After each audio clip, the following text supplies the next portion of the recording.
सखिया रे सखी हमरा तू कही पलनिए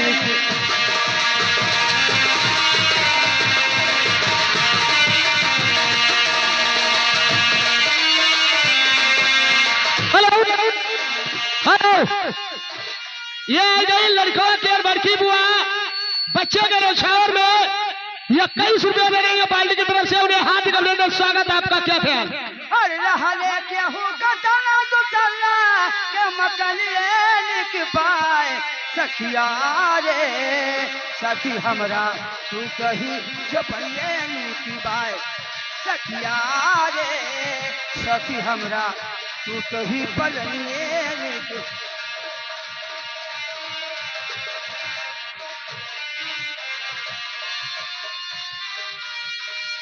रहले